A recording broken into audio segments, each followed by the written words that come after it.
Always welcome साथियों। Digital class हमेशा आपके साथ। इंजीनियरों अपनी थ्योरी ऑफ मशीन सीरीज चल रही है। जो भी कंटेंट अब तक आपने पढ़ा है और आगे इस वीडियो में पढ़ने वाले हैं, सारा कंटेंट आपको पीडीएफ फॉर्मेट में अवेलेबल है। जिस तरह से मैकेनिकल इंजीनियरिंग जनरल नॉलेज की सीरीज कंप्लीट अवेलेबल है, इन नोट्सों का इस्तेमाल आप एसएससी, आरआरबी, स्टेट जेई, एई, गेट, बीटेक, एएमआई के एग्जामिनेशन के लिए कर सकते हैं। इससे पिछली वीडियो में विद्वानों हमने जाना था एंगुलर वेलोसिटी थ्योरम के बारे में। किस प्रकार से आपको कोई एंगुलर वेलोसिटी दी हुई हो तो दूसरी किस प्रकार से आप निकाल सकते हैं, और लिंक की डायरेक्शन किधर रोटेशन कर रही है, सब हम जान सकते हैं आसानी से। अब आते हैं साथियों, disc is rolling with slip. यदि कोई डिस्क रोल कर रही हो, मान लेते हैं ये कोई सरफेस है, इस पर इस प्रकार से कोई रोलर पड़ा हुआ है, या कोई एक डिस्क ले लीजिए, ये इस पर रोल करती हुई जा रही है। जैसा कि हम जानते हैं साथियों, मान लेते हैं ये सरफेस है, इस पर ये रोलिंग करती हुई डिस्क है। अब जैसा कि किसी भी पॉइंट पर आप देखना चाहें, सेंटर ऑफ मास की जो वेलोसिटी होगी हर पॉइंट पर सेम होती है। सेम मैग्नीट्यूड के आप वेक्टर ड्रॉ कर सकते हैं। किसी भी क्षण यदि आप वेलोसिटी देखना चाहें, जितनी सेंटर ऑफ मास की वेलोसिटी होगी, तो जितना भी इसमें मास है सभी की वेलोसिटी सेम होगी और सेम डायरेक्शन में होगी। और यदि किसी पॉइंट के सापेक्ष एंगुलर वेलोसिटी ओमेगा से कोई डिस्क रोटेशन में घूम रही है, तो उस पर टेंजेंट आप ड्रॉ करेंगे तो आपको लीनियर वेलोसिटी पता चलेगी। जहां भी आप टेंजेंट ड्रॉ करेंगे, इस प्रकार से आपको डायरेक्शन लीनियर वेलोसिटी की घूमती हुई नजर आएगी।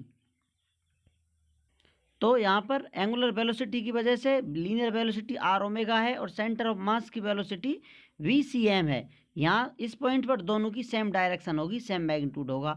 इस पॉइंट पर आके बी सी एम की इधर ही डायरेक्शन रहेगी, ये चेंज नहीं होगी।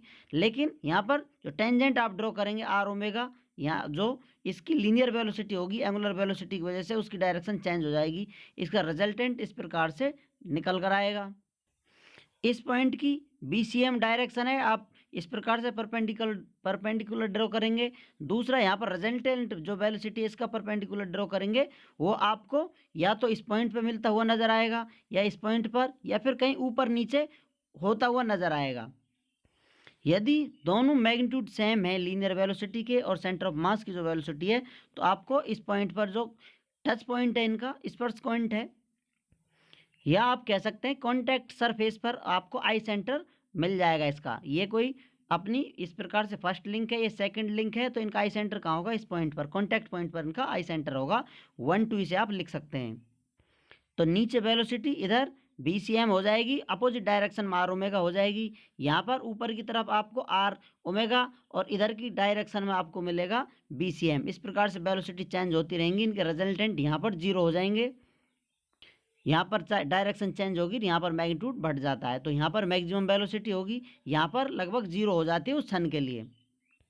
ये सब एंगुलर स्पीड कांस्टेंट बनी हुई है तब हो रहा है। कैसा होता है, जब यदि ये इस प्रकार से अपनी डिस्क घूमती जा रही है सेम वेलोसिटी से, आपने किसी कारण से एक साथ ब्रेक लगा दिए, तो क्या होगा, स्लिप होने लग जाएगी। इसकी एंगुलर वेलोसिटी आप कम कर रहे हैं ब्रेक करने से, इसमें आपने डिस्क ब्रेक लगा दी, इसको रोक दिया है इसका रोटेशन, लेकिन ये VCM की वेलोसिटी एक साथ नहीं रुक पाएगी, स्लिप होगी। तो इस प्रकार से VCM की वैल्यू अधिक हो जाएगी, आर ओमेगा की वैल्यू आपने कम कर दी है, तो रिजल्टेंट आपका ऊपर की तरफ देखने को मिलेगा। यदि VCM की वैल्यू अधिक है और आर ओमेगा की वैल्यू कम है, तो इसको फॉरवर्ड स्लिप के नाम से हम जानते हैं, या इसे हम फॉरवर्ड स्लिप बोलते हैं, जैसा यहाँ आपको देखने को मिल रहा है। कभी कभी ऐसा होगा, गाड़ी किसी मोमेंटम से घूम रही है एक साथ धीरे धीरे, और आपने एक साथ एक्सेलरेटर दबा दिया, तो इसके रोटेशन तेज हो जाएंगे, गाड़ी इतनी तेज नहीं हो पाएगी।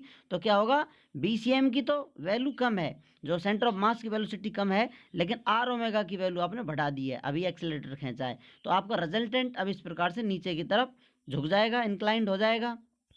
तो अब आप अनुमान लगा सकते हैं, ये BCM की वेलोसिटी सेम रहेगी, इसका परपेंडिकुलर आप ड्रॉ करेंगे, स्ट्रेट लाइन होगी।